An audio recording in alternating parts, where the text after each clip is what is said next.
Juntos no Enem. Fala galera, tudo bem com vocês? Eu sou o professor Felipe Micael de História. Estamos aqui mais uma vez, juntos no Enem, para discutirmos os assuntos mais importantes para você que fará o Exame Nacional do Ensino Médio, tá? Vamos ficar ligado que na aula de hoje de História Geral, nós vamos aprender um pouquinho sobre a civilização da Mesopotâmia. Turma, quem foi a Mesopotâmia? Muito falada nos livros de história, turma. A Mesopotâmia foi uma antiga civilização da Antiguidade Oriental. Quando nós estudamos história, aprendemos que a Antiguidade ela é dividida em Antiguidade Oriental e Antiguidade Ocidental. A Antiguidade Oriental é composta por Mesopotâmia, Egito, povo fenício, os persas, hebreus, e a Antiguidade Ocidental é composta pelas antigas civilizações clássicas, Grécia e Roma. Mas na aula de hoje, vamos nos deter a essa importante civilização da Antiguidade Oriental, tá ok? Vamos acompanhar. Veja, localização e geografia. Antes de tudo, é muito preciso que façamos uma localização geográfica sobre a Mesopotâmia. E aqui nós podemos perceber que hoje, se nós pudéssemos conhecer a Mesopotâmia, nós teríamos que fazer uma viagem até o Iraque. Isso mesmo, turma. A antiga Mesopotâmia viveu onde hoje corresponde o Iraque, um país do Oriente Médio. Além de partes da Síria e do Irã, que nós chamamos de Crescente Fértil. Vejamos no mapa. Temos aqui, turma, um mapa que representa o que nós conhecemos por Crescente Fértil. Vejamos esse conceito. Como vocês podem ver, pessoal, temos algumas áreas aqui de países que nós conhecemos bastante do Oriente Médio, né? Israel, Líbano, Síria, Iraque, Kuwait, Irã, tá? E aí nós entendemos que essa região do Crescente Fértil é o berço das civilizações, porque foi lá, turma, que nós tivemos o surgimento dos primeiros povos sedentários, há mais de 5 ou 6 mil anos. Então nós percebemos que essa região que tem formato numa lua em quarto crescente é que dá o nome à região de Crescente Fértil. E por que o fértil, professor? Porque essas civilizações elas se desenvolveram à margem de rios. Por exemplo, o rio Nilo na civilização egípcia, o rio Jordão, nós temos o rio Tigre e Eufrates na Mesopotâmia. Então, esses rios, eles foram muito importantes para que esses povos desenvolvessem a agricultura e pudessem fazer as suas construções, o seu comércio por meio dos rios, ter contato com outros povos, e nós vamos destacar isso bastante na aula de hoje. Vejamos, a Mesopotâmia significa uma terra entre rios. O nome meso, a terminação meso, significa entre. E Potâmia vem de pótamos, que significa rios. Então, uma terra entre rios. Quando estudarmos Mesopotâmia, é muito preciso lembrar que os rios Tigre e Eufrates foram extremamente importantes para a civilização se desenvolver. Porém, turma, é preciso lembrar ainda que a irregularidade do sistema de cheias, o rio com a sua força, com a sua agressividade, precisava ser controlado. Então os mesopotâmicos sentiram a necessidade de construírem grandes obras hidráulicas. Essas obras, elas eram capazes de controlar melhor o rio, aproveitar bastante o curso daquela água, para que em um período em que eles estivessem a baixa, ou seja, o rio estivesse seco, eles tivessem água armazenada, para que pudessem praticar a agricultura. Um exemplo disso, turma, são os diques e os canais, ou seja, os diques são espécies de barragem. Para você que conhece a barragem, é uma espécie de barreira que é feita para controlar a água, para armazenar ou para você ter, digamos assim, disponibilidade de água durante um bom tempo. Outra construção bem importante são os canais. Os canais são espécies de córregos que levam as águas de uma região para outra. Esse tipo de prática foi muito comum na antiguidade, tanto na Mesopotâmia tanto quanto no Egito, que é outra civilização que nós também vamos estudar. Percebemos aqui que a região do Crescente Fértil, ela abrange grande parte do Oriente Médio. Segundo historiadores e geógrafos, o Crescente Fértil ele vai do Nordeste da África até a outra pontinha do Oriente Médio. Nós também podemos ver isso nos livros e nas questões como o Oriente Próximo, tá bom? Oriente Próximo, Oriente Médio, Crescente Fértil, são termos que vão designar essa antiga região. Pessoal, é muito importante que vocês lembrem que o Crescente Fértil é o berço das civilizações, porque foi lá que os primeiros povos conseguiram promover o que nós chamamos de Revolução Neolítica. O que é isso, prof? A Revolução Neolítica foi quando o homem passou a domesticar os animais e a produzir o seu próprio alimento, cultivando cereais, legumes e outras coisas importantes para a sua sobrevivência. E a partir dessa fixação nesses territórios, foi que os homens conseguiram desenvolver suas civilizações, construir as grandes obras, né? E poder fazer as grandes maravilhas do mundo antigo, como as esculturas, e até mesmo desenvolver a ciência, porque a civilização já estava um tanto mais evoluída a partir do desenvolvimento da produção agrícola, tá joia? Vamos seguir? Este já é um mapa um pouco mais detalhado sobre a Mesopotâmia. Nós temos uma legenda para ficar mais fácil de entender, tá bom? Veja, esta parte aqui, mais de rosa ou alaranjada que aparece no seu monitor, seria o início da civilização suméria. Essa civilização aqui foi a primeira a ocupar o território da Mesopotâmia, é o primeiro povo a ocupar o território mesopotâmico. Já essa faixa de azul seria um pouco maior a Mesopotâmia, né? Já durante o primeiro Império Babilônico, tá? Que teve o Hammurabi, lá um cara bem importante, né? Bem conhecido, o Hammurabi. Então já um pouco maior. A extensão no seu maior nível da Mesopotâmia vem com o Império Assírio, que foi um dos povos mais conquistadores da antiguidade mesopotâmica. E nós temos aqui no nosso monitor, preste atenção, o quê? Uma faixa de verde, que é a maior extensão da Mesopotâmia, quando os mesopotâmicos conseguiram, né, o seu maior nível territorial. Fronteiras aqui com o Egito, tá? Aqui a civilização fenícia, tá bom? Aqui no mapa temos algumas cidades, como Nínive, que é muito conhecida na história da Bíblia, né? Lagash, Ur, Uruk, são as primeiras cidades da Mesopotâmia. A Babilônia, também muito conhecida, né? Na história da Bíblia, na história da Mesopotâmia. E aí nós temos uma configuração espacial para a gente ficar um pouco mais ligado onde viveram os mesopotâmicos, tá bom? Oriente Médio, não esquece. Vamos ver, os povos da Mesopotâmia. Nesse outro momento, nós vamos compreender quais povos fizeram parte da Mesopotâmia e o que é que cada um deixou de contribuição. Vamos ser breve aqui? Os sumérios. Os sumérios constituíram o primeiro povo da Mesopotâmia, tá? Os sumérios fundaram as primeiras cidades-estados. Essas cidades, turma, elas eram autônomas e independentes, ou seja, cada uma tinha uma forma de organizar, né? Cada uma tinha uma atividade econômica em particular. Então, nós percebemos que essas cidades-estados independentes, elas surgiram, né, há mais de 6 ou 7 mil anos, segundo historiadores. Essas datas, lembre que elas são relativas, porque a história não conseguiu ainda, pela distância do tempo, ter documentos que comprovem com precisão esse espaço de tempo, tá? Os sumérios criaram as primeiras obras de irrigação, que, como nós já vimos, foram muito importantes para o desenvolvimento da agricultura, né? Da produção agrícola. E os sumérios também criaram a famosa escrita cuneiforme. Vejamos aqui, turma, a escrita cuneiforme, ela tem, né, esses riscos em formato de cunha. É a primeira escrita que se tem conhecimento na humanidade.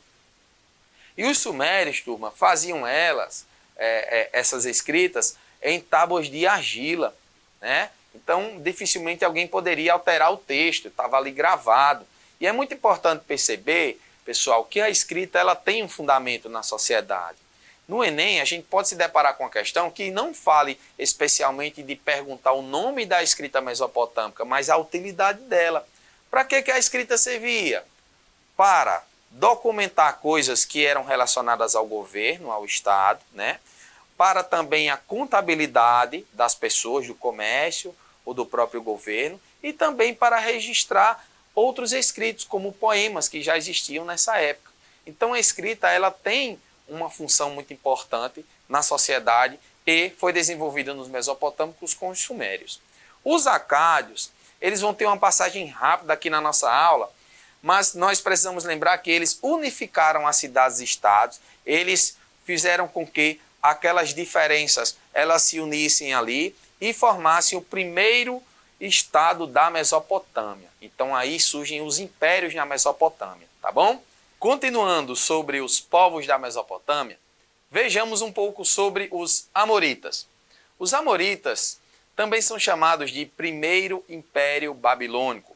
Lembrando que a partir daqui nós temos um estado, né, independente, um estado que vai ter um governo guiado por um imperador ou por um rei. O imperador Hammurabi, ou rei Hammurabi, foi um dos mais conhecidos da Mesopotâmia. Isso porque ele criou o primeiro conjunto de leis escritas da humanidade, chamado de Código de Hammurabi. Turma, qual a importância de uma lei escrita? Antigamente, as leis eram orais. Isso facilitava para que o governante ou alguém pudesse alterar ou burlar essa lei. Então, a partir daqui, nós temos leis que são registradas de forma escrita, de modo a assegurar o cumprimento dela. Lembrando que o Código de Hammurabi tinha um importante princípio ou importante lei que direcionava o curso dos 282 códigos, que seria a Lei de Talião. A Lei de Talião, turma, falava em olho por olho, dente por dente. Quem nunca ouviu essa frase, não é verdade? A palavra, turma, talião, deu origem a outra do nosso vocabulário, chamada de retaliação. A retaliação é quando alguém, algo, dá o troco, devolve na mesma moeda. A retaliação ela pode ser exemplificada quando um país ataca outro e aquele país atacado devolve aquele ataque, né, ou contra-ataque. É a retaliação. Um exemplo claríssimo é que na antiguidade mesopotâmica, por exemplo, quando alguém roubava algo de outra pessoa, desta pessoa que teria cometido o delito, lhe era tirado algo, ou essa pessoa poderia perder a mão, um exemplo. Só que um detalhe é que na Mesopotâmia, o Código de Hammurabi, ele não era aplicado da mesma forma para todos os grupos sociais. Isso, pessoal, pode ser muito bem visto até hoje na sociedade, quando pessoas de classes mais baixas são julgadas de formas diferentes em relação a pessoas de classes mais altas. Esse tipo de distinção fere justamente o princípio de igualdade perante a lei. E naquela época, o que é que acontecia? Os castigos eram proporcionais ao grupo social no qual aquele réu pertencia. Por exemplo, se uma pessoa pobre cometesse um delito contra o rico, a pena sobre aquele pobre, né, ou seja, a sentença era muito rígida. Mas se uma pessoa mais rica cometesse uma pena em relação a um pobre, aquela pessoa rica seria poupada e ela poderia pagar um imposto para ser absolvida daquele crime. Então nós percebemos que havia uma clara distinção na forma como se tratavam as pessoas. Os assírios constituíram um povo bastante guerreiro. Eles são conhecidos como o primeiro exército organizado da história. Um povo de uma grande força bélica. Os assírios ficaram bastante conhecidos também por serem cruéis, né, rudes e violentos contra os povos que eles dominaram. Né? E isso foi tão marcante que os assírios destruíram o próprio desenvolvimento político, toda aquela estabilidade que vinha sido conquistada no Império Babilônico. Os assírios, eles basicamente deixaram um tanto para trás um pouco do que os babilônios fizeram, inclusive destruíram a própria Babilônia, né? Em seguida, nós vamos ter os caldeus. Os caldeus são conhecidos como o segundo império babilônico. Nós aprendemos que o primeiro império foi com os amoritas, lá o Hammurabi, e o segundo império babilônico vem agora com os caldeus. Os caldeus vão reestruturar a Babilônia depois dos assírios. Por isso que eles são chamados ainda de neobabilônios, ou seja, os novos babilônios, turma. Destaque para o rei Nabucodonosor, que é muito falado na Bíblia, né, turma? Quem já leu alguma passagem deve ter visto no Antigo Testamento falando sobre ele. E é no seu governo que nós vamos ter as grandes construções da história da Mesopotâmia, que serão os jardins suspensos da Babilônia e a Torre de Babel. Vejamos. Aqui uma reprodução do que seria um jardim suspenso da Babilônia. Hoje nós não temos, pessoal, mais lá no Iraque, nenhum resquício muito claro de um jardim suspenso.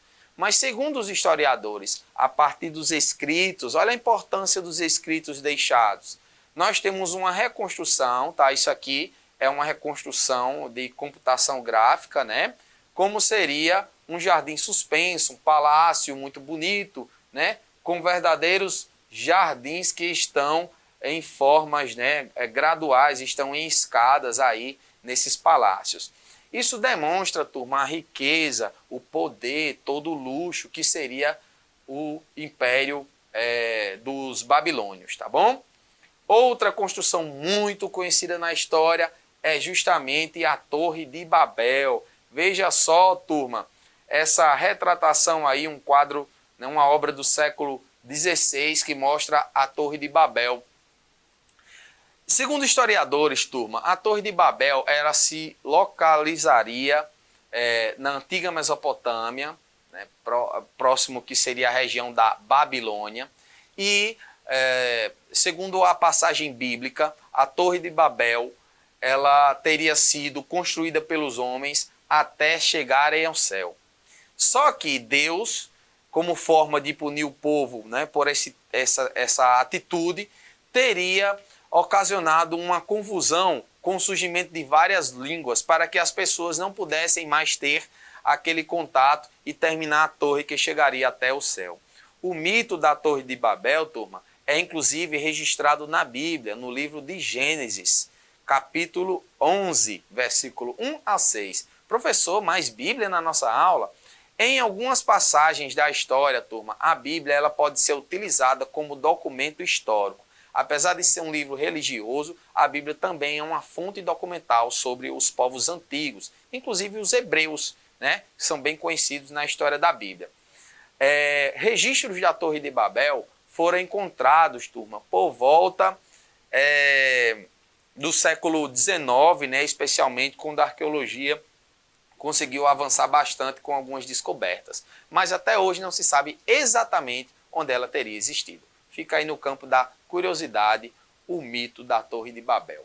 Então, sobre os aspectos gerais da Mesopotâmia, vamos entender agora quais são as características políticas, econômicas, sociais, culturais e religiosas desta civilização.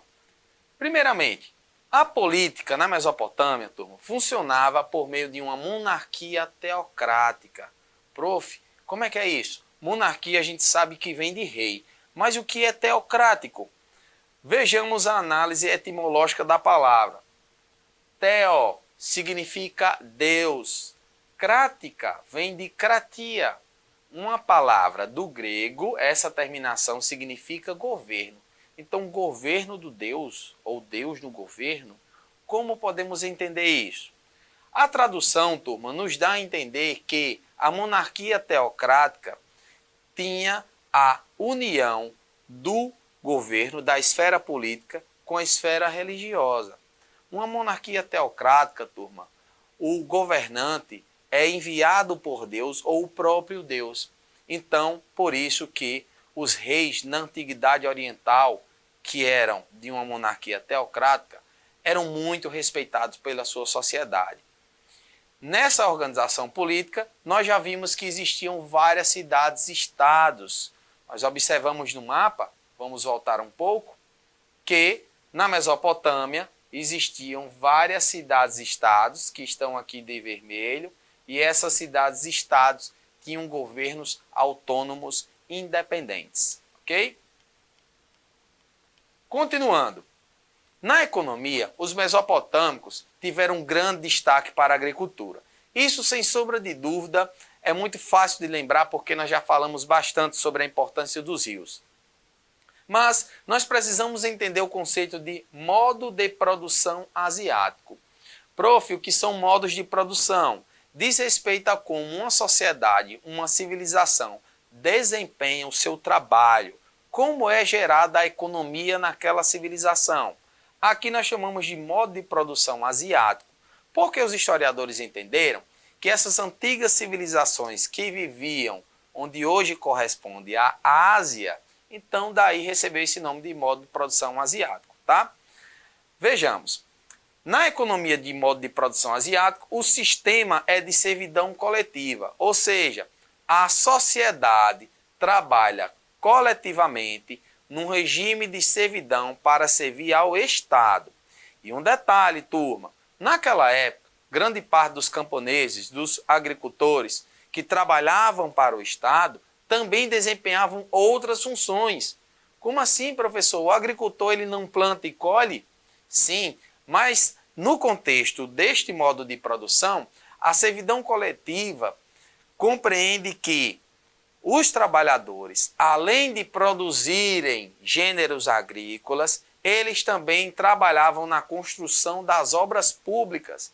Você vai anotar uma observação aí, que no modo de produção asiático, no sistema de servidão coletiva, o trabalhador, ele trabalhava na agricultura, mas ele também fazia as obras públicas. Nós vimos algumas delas, como os templos, né?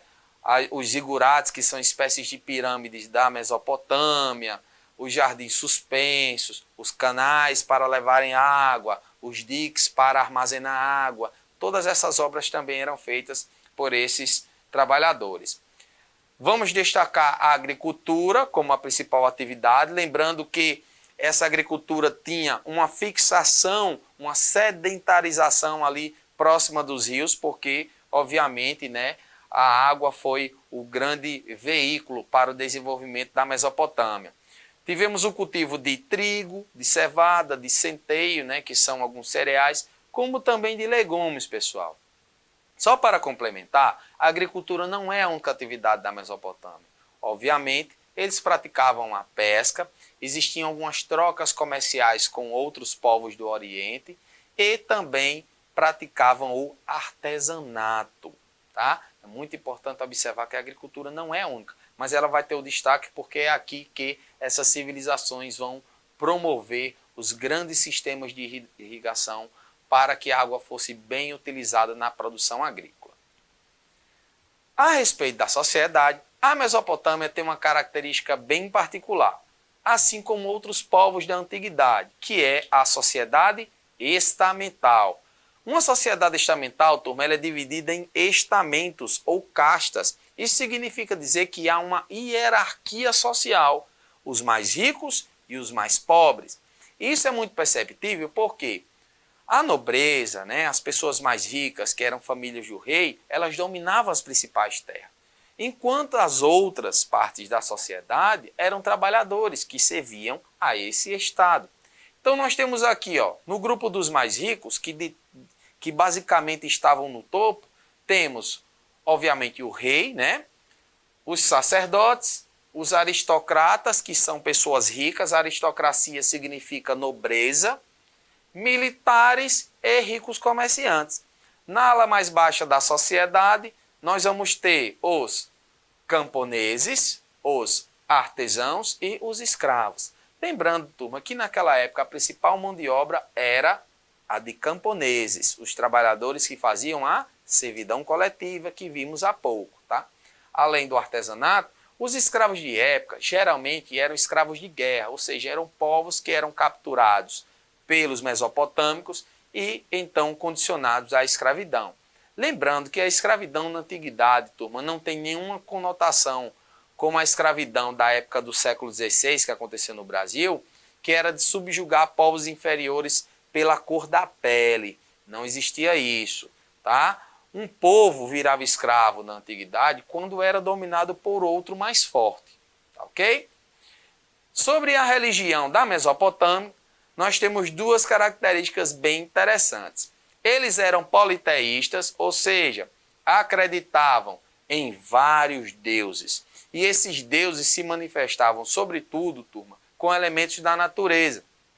Por exemplo, eles associavam um deus ao sol, um deus ao céu, outro deus à terra, outro à lua e assim por diante.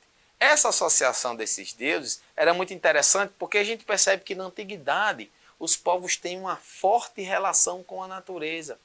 Porque é a água, o sol, a lua, isso aí que organiza basicamente o tempo das pessoas. Naquela época, pessoal, obviamente nós não tínhamos relógio.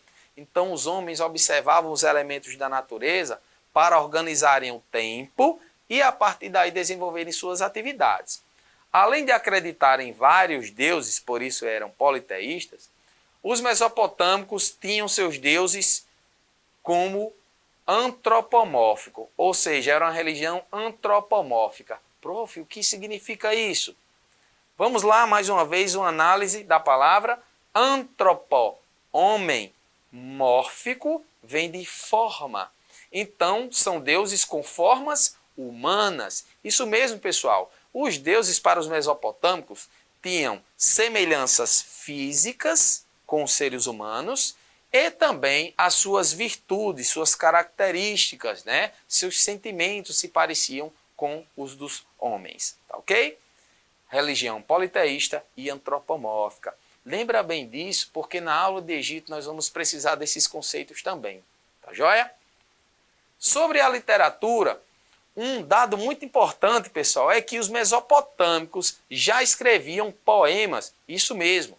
Nós temos aqui a epopeia de Gilgamesh. A epopeia de Gilgamesh, pessoal, ou epopeia de Gilgamesh, foi um importante poema épico. Uma epopeia, na literatura, nós sabemos que é um poema épico, uma narrativa épica.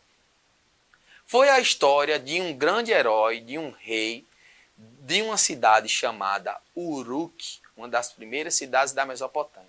E conta a história de Gilgamesh em busca da imortalidade, né? Lembrando que os poemas épicos, pessoal, são caracterizados por narrar uma aventura, geralmente de um herói, de um personagem grande da história, de um rei, né? E isso inspirou diversos filmes. As narrativas épicas, elas inspiraram grandes obras do próprio cinema. É por isso que nós vemos muitos filmes que retratam a história de povos antigos, de heróis ou de guerras. A epopeia de Gilgamesh, turma, ela foi encontrada por volta de 1849 por grandes estudiosos e arqueólogos. E um dado muito interessante, quando encontraram os registros da epopeia de Gilgamesh, os homens acharam cerca de 12 tábuas de argila e essas tábuas estavam escritas com aquela letrinha lá que nós aprendemos, a escrita cuneiforme. Cada uma delas tinha mais de 300 versos. Então é interessante a gente ver como na antiguidade já existia um tipo de literatura. Inclusive, pessoal, a epopeia de Gilgamesh é considerada a mais antiga obra literária da nossa história, da história do mundo. Sobre a cultura e ciência, os mesopotâmicos foram muito criativos. Nós tivemos o desenvolvimento da escrita, como nós já aprendemos, e é importante lembrar que essa escrita era muito útil para o dia a dia, para as atividades em comuns, para a contabilidade. Nós tivemos o calendário de 12 meses e uma semana de 7 dias. Lembre-se que o calendário ele é muito importante até hoje para que nós possamos nos organizar. E naquela época, como eles precisavam entender o período de cheia e de baixa dos rios, o calendário foi muito importante. Sobretudo, turma, observando os astros por meio dos zigurates, que nós vamos ver daqui a pouco numa imagem. Desenvolveram estudos na astronomia e também na matemática, que, sem sombra de dúvida, foi importantíssimo para o comércio e para as contabilidades do Estado, além das obras. Aquelas obras tinham uma perfeita simetria, pessoal. Então a própria matemática, né, a geometria foi muito importante para que eles pudessem fazer aquelas construções magníficas. Essas obras arquitetônicas, como nós já vimos, temos a exemplo os zigurates, que é a Torre de Babel, e também o Jardim Suspenso, além de grandes palácios. Vejamos aqui a representação de um zigurate numa reprodução em 3D. Olha só, turma, tem um formato de uma pirâmide, só que com diversas camadas. Os historiadores tendem a diagnosticar que a própria Torre de Babel, na verdade, não era uma torre no sentido vertical, né? Assim, como nós conhecemos, mas que seria no formato mais de pirâmide como um zigurate. E aí nós vamos para as nossas questões, porque agora é hora de revisar o nosso conteúdo. Vamos para a primeira questão, turma. Diz o seguinte: o primeiro registro de leis de que se tem notícia é o Código de Hammurabi. Nós aprendemos que o Código de Hammurabi foi o primeiro conjunto de leis escritas. Vamos ler alguns desses trechos. O artigo 2 diz: se alguém acusar um homem e o acusado mergulhar em um rio e afundar, quem o acusa pode tomar posse de sua casa. Mas se o rio provar que o acusado é inocente e ele escapar ileso, então quem o acusa será executado e o acusado tomará sua casa. Olha só que interessante, né? Essa relação entre quem acusa e o réu. As pessoas tinham que provar esses determinados crimes. Vamos ver esse aqui, ó. Artigo 200. Se um homem arrancou o dente de outro homem livre igual a ele, arrancarão o seu dente. Ou seja, porque são pessoas de uma mesma classe social. Se ele arrancou o dente de um homem vulgar, pagará um terço de uma mina de prata. Quer dizer, um homem qualquer. Então ele vai escapar ileso, porque quando um rico praticava um crime contra uma pessoa mais pobre, ele apenas pagava um imposto. E aí, turma, nós temos vários outros artigos, mas vamos tentar entender, a partir desses versos, o que o Código de Hammurabi caracterizava. O que era esse Código de Hammurabi? É uma criação da... Uma coisa importante para você que vai fazer Enem é já tentar eliminar alternativas que são mais absurdas. Nós aprendemos que o Código de Hammurabi foi da Mesopotâmia. Então nós vamos procurar as alternativas que dizem respeito à Mesopotâmia. Já percebemos que na letra A fala sobre os fenícios, está fora. Letra B, Mesopotâmia, vamos analisar. Letra C, Grécia, também está fora. Letra D, Mesopotâmia, mais uma para verificarmos. E letra E fala sobre a Grécia, então também já deixamos fora. Porque, pessoal, o Código de Hammurabi foi exclusivamente mesopotâmico. Vamos observar a letra B e a letra D. A letra B diz que é uma criação da Mesopotâmia fundamentada no princípio de Talião, olho por olho, dente por dente. Vamos lá. A letra D fala que a Mesopotâmia foi quem criou e a pena pelo delito não dependia da posição social da vítima e do agressor. Olha só aí, turma, que equívoco. Nós entendemos que, nas nossas aulas, aprendemos que o Código de Hammurabi, ele variava sim de acordo com a posição social. E na alternativa diz que não dependia desse quesito. Está errada essa alternativa. Se uma pessoa rica praticasse um crime contra o mais pobre, essa sentença seria muito mais leve do que quando um pobre praticava. Então a alternativa correta é a letra B de bola. A Mesopotâmia foi quem criou o Código de Hammurabi, fundamentado no princípio da lei de Talião, olho por olho, dente por dente. E agora vamos para a segunda e última questão para analisarmos. Temos um texto aqui, pessoal, um pouco longo, sobre a epopeia de Gilgamesh. Para ser breve, nós vamos tentar entender alguns traços desse texto para que nós possamos verificar o que seria a própria Mesopotâmia, tá? Lembrando que a epopeia de Gilgamesh é um importante texto, né, um poema épico da literatura mesopotâmica.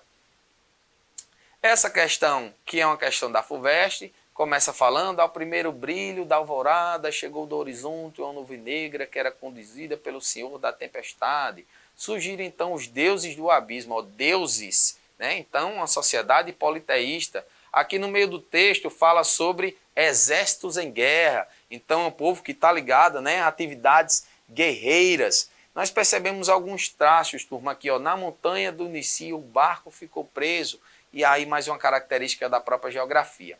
A partir da epopeia de Gilgamesh, nós vamos entender que, registrado aproximadamente no século 7 a.C., e que se refere ao antigo mito da Mesopotâmia, bem como seus conhecimentos, é possível dizer que a sociedade descrita era especialmente. Vamos analisar as características da Mesopotâmia. A Mesopotâmia era uma sociedade, vamos analisar logo do começo, mais comercial ou mais agrária?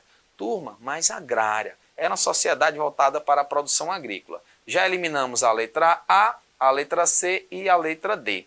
E analisando entre a letra B e a letra E, nós vamos ver claramente que a letra E traz uma definição mais característica da Mesopotâmia, que é o quê? Um povo agrário, de produção agrícola, um povo guerreiro, vimos os assírios, que era um povo voltado para a atividade militar, que constitui o primeiro exército, é um povo politeísta. A letra B fala que era monoteísta. Não, turma, a crença em um único Deus foi caracterizada dos hebreus ou dos povos romanos, que também viraram monoteístas. Então está fora.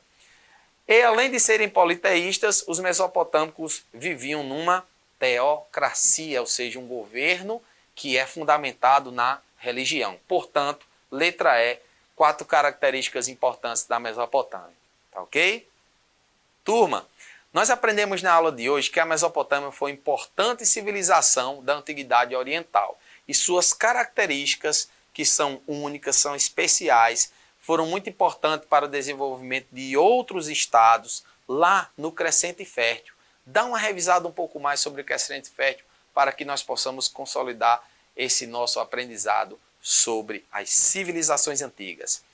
Foi bom estar com vocês e ficamos ligados numa próxima aula aqui, juntos no Enem. Eu sou o professor Felipe Micael e até uma próxima. Valeu!